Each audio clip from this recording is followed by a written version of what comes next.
C'est Koné Erin pour Comment Art Oratoire.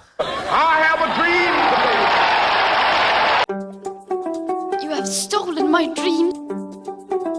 Jamais je ne trahirai la mémoire de mes ancêtres. Ça fait tellement longtemps. iPhone. Aucun de mes textes n'a entraîné la mort de quiconque. Je ne vous laisserai pas m'accuser de quoi que ce soit.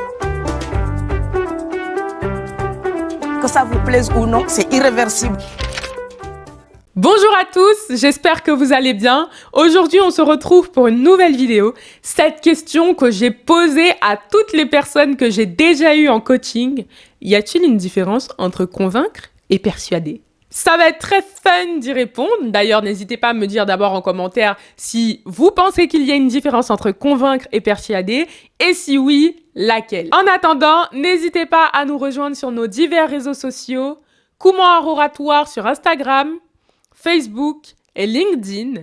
Et enfin, sur notre site internet, si jamais vous êtes intéressé par des coachings en prise de parole en public. Dernière information, n'hésitez pas à télécharger notre livret gratuit qui va vous apprendre à pitcher efficacement, à apprendre à présenter votre entreprise sans grande difficulté. Que la vidéo commence. Je vous l'apprends peut-être ou non, mais il y a une réelle différence entre convaincre et persuader une personne. C'est très important de savoir ça parce que ça va vous permettre de réussir à plus facilement ramener les personnes de votre côté lorsque vous souhaitez les convaincre ou les persuader. Généralement, j'ai tendance à dire convaincre, mais quand je dis convaincre, ça englobe le terme convaincre et persuader, deux termes qu'on va aujourd'hui décrypter. Convaincre une personne, c'est tout simplement utiliser des arguments d'autorité, c'est-à-dire des arguments irréfutables, qu'on ne peut pas contredire. Alors, qu'est-ce que c'est des arguments irréfutables ? C'est des choses qu'on va pouvoir prouver. Lorsqu'on utilise une citation, Martin Luther King a dit « I have a dream ». C'est quelque chose qu'on peut prouver. C'est donc un argument d'autorité. Lorsqu'on utilise des statistiques, des chiffres, des données, ce sont encore une fois des choses vérifiables, des choses prouvées qu'on ne peut pas contredire. Lorsqu'on donne une définition qui sort d'un dictionnaire par exemple, c'est aussi un argument d'autorité qu'on ne peut pas discuter. Un diplôme est un argument d'autorité. Il y a plein de choses qui sont des arguments d'autorité dans la vie quotidienne et lorsqu'on s'exprime lors d'une prise de parole en public. Persuader, par contre, c'est autre chose. C'est plutôt jouer sur les sentiments, comme j'aime le dire. Je vais vraiment essayer de vous expliquer ce concept de la manière la plus simple possible, mais disons que les arguments de persuasion sont des arguments qui ne sont pas forcément fondés, qu'on ne peut pas forcément prouver, mais qui produisent un effet, qui jouent sur notre émotionnel. Et donc, une personne qui arrive à bien convaincre, c'est quelqu'un qui joue entre arguments de conviction et arguments de persuasion. D'accord ?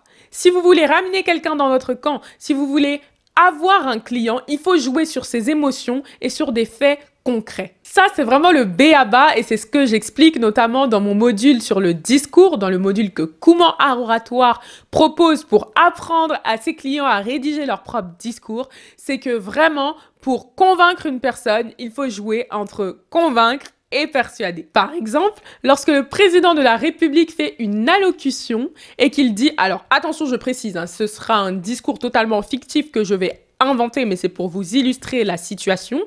Lorsque celui-ci dit, nous sommes passés de 1000 cas de patients atteints de la Covid-19 à 50 cas en une semaine, nous sommes donc fiers de dire aux Français que nous avons le personnel soignant le plus efficace.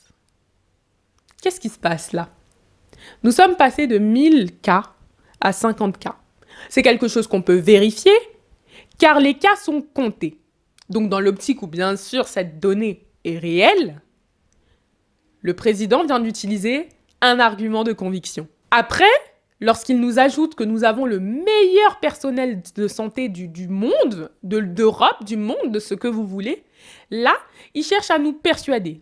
Non seulement parce que ça va flatter l'ego du personnel soignant qui est très fatigué lors de cette période-là, donc ça va leur faire du bien que de savoir qu'ils ne travaillent pas pour rien et que leurs efforts ne sont pas vains.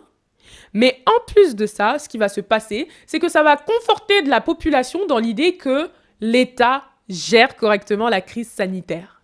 Pourtant, en réalité, rien, absolument rien, ne nous prouve que nous avons le meilleur personnel de santé. D'ailleurs, sur quoi est-ce que nous nous basons pour dire ça? Sur quoi est-ce que nous nous basons pour dire que nous avons le meilleur système de santé? Mais c'est un argument qui vise à persuader. Et donc, quand dans la même phrase, le président utilise argument de conviction et argument de persuasion, eh bien, il est sûr d'avoir le public dans sa poche. Il ne faut pas voir ça nécessairement comme une forme de manipulation, même si utilisé à l'extrême, ça peut vraiment devenir quelque chose de dangereux et on peut manipuler les gens avec ça, mais il faut plutôt voir ça comme quelque chose qu'on peut utiliser pour mettre en avantage ses produits ou ses services lorsqu'on est entrepreneur ou chef d'entreprise, quelque chose qui nous permet de nous mettre en valeur lorsqu'on prend la parole en public. Voilà, j'espère que cette vidéo vous aura plu, que vous aurez appris quelque chose aujourd'hui. N'hésitez pas à me donner votre avis en commentaire sur cette vidéo, sur les notions de convaincre et persuader ou même sur l'exemple que j'ai cité. Dites-moi si vous l'avez bien compris, si vous avez d'autres idées d'exemples ou des questions. Je suis ouverte à toute demande. N'oubliez pas de télécharger notre livret gratuit pour apprendre à rédiger le pitch de votre entreprise dans un premier temps, mais surtout suivez-nous sur nos réseaux sociaux, Instagram, Facebook et LinkedIn. Enfin, si vous souhaitez réserver un coaching en prise de parole en public chez Comment Art Oratoire pour propulser votre business, n'hésitez pas à vous rendre sur le site www.comment-art-oratoire.com. Je vous dis à très bientôt pour une nouvelle vidéo. Au revoir.